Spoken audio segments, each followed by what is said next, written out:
Que vous savez que lorsqu'on entame la voie spirituelle, certaines recommandations peuvent être dangereuses pour nous?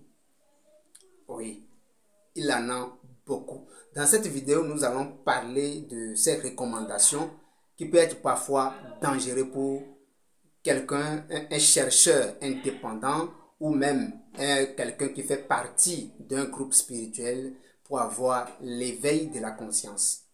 Si vous êtes nouveau, abonnez sur la page et activez la cloche de notification pour ne rien manquer. Alors là, je disais que certaines recommandations peuvent être un danger pour celui qui désire avoir la conscience éveillée, celui qui désire avoir la lumière.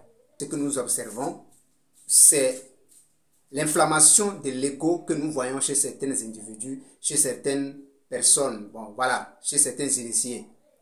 C'est-à-dire qu'en lisant 2 ou 3 livres, on se voit déjà comme quelqu'un de tout qui détient la vérité. On se donne certains noms pour démontrer que voilà, j'ai la connaissance plus supérieure que les autres. Donc on voit ceux qui sont autour de nous comme les gens qui ne connaissent rien. Et voilà. Donc cette manière de faire ou cette manière de voir les choses peut être très dangereux pour nous. La deuxième chose, c'est ce que j'appelle dans ce que j'appelle la déclaration de la guerre. Ça dit que vous avez pratiqué certaines choses avant. Vous avez été à quelque part, je ne sais pas, vous avez fait certaines choses avant. Et maintenant, vous décidez d'avoir l'éveil spirituel. Alors que votre âme est privée dans un endroit où vous ne savez pas. Votre âme est privée à l'aide de certaines choses que vous avez fait il y a fort longtemps, vous ne savez pas. Et votre âme est privée. Lorsque cette âme est privée, c'est tout comme si votre âme est dans l'esclavage. Lorsque vous voulez les libérer maintenant, lorsque vous voulez libérer cette âme, les gens qui ont privé cette âme vont réclamer certains droits. Donc ce que nous devons savoir là, rapidement, c'est quoi? C'est que le monde dans lequel nous vivons est divisé en 2 parties. Il y a des ténébreux et il y a des lumineux. Donc, lorsque votre âme se retrouve dans le monde des ténèbres ou bien dans le monde des ténébreux et que vous désirez avoir maintenant la lumière, il faut quoi? Il faut payer la facture. Donc, ça dit qu'on peut commencer à vous envoyer la facture karmique à payer. Donc, vous devez payer les factures karmiques. C'est tout comme si dans un couple, il y a un divorce. Lorsqu'il y a un divorce, la femme peut dire, voilà, le gobelet c'est pour moi. Et l'homme peut dire, la télévision c'est pour moi. Donc, la division rentre automatiquement. Donc, c'est la même chose dans le monde spirituel. Lorsque vous voulez s'élever spirituellement, on peut exiger certaines choses que vous devez faire forcément.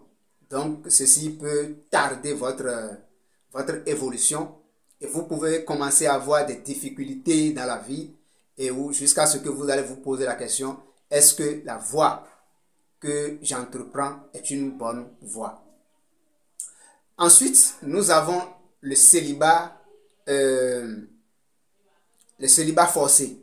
Le célibat forcé ici, c'est qu'il y a certaines personnes qui jugent le sexe comme un péché.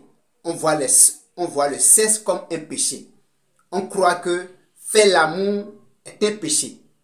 Et lorsqu'on voit les choses de cette manière, ça serait totalement dangereux pour nous parce que le sexe n'est pas un péché.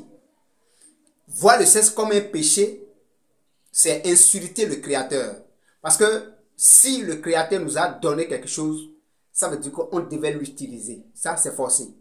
Donc, voir le sexe comme un péché, l'abstinence sexuelle totale peut être un danger pour celui qui pratique, pour celui qui suit cette voie.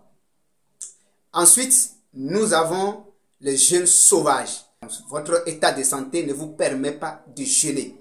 Alors, on vous dit, il faut jeûner, voilà, on vous recommande, il faut jeûner pendant 1 semaine, 2 semaines, 1 mois, pour pouvoir s'élever spirituellement.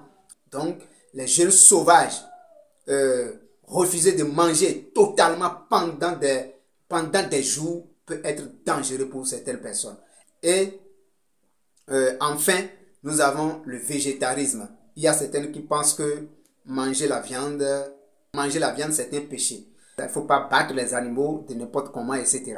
C'est une bonne chose, mais ce que je vais recommander, ce que je vais dire ici, c'est quoi? C'est que il faudrait que nous faisions les choses dans les normes et avoir le cesse, pratiquer le cesse dans l'intention de créer quelque chose ne peut pas être un péché pour quelqu'un. Donc je disais, pour récapituler, je disais tout simplement, ce que je viens de citer, il faudrait que nous les faisons dans les normes. Quand on les fait dans les normes, ça ne peut pas être un péché pour quelqu'un. C'est ce petit partage que j'aimerais faire avec vous aujourd'hui. Si vous êtes nouveau, abonnez sur la page et activez la cloche de notification pour ne rien manquer. Sur ce, je vous dis au TEP pour la prochaine vidéo.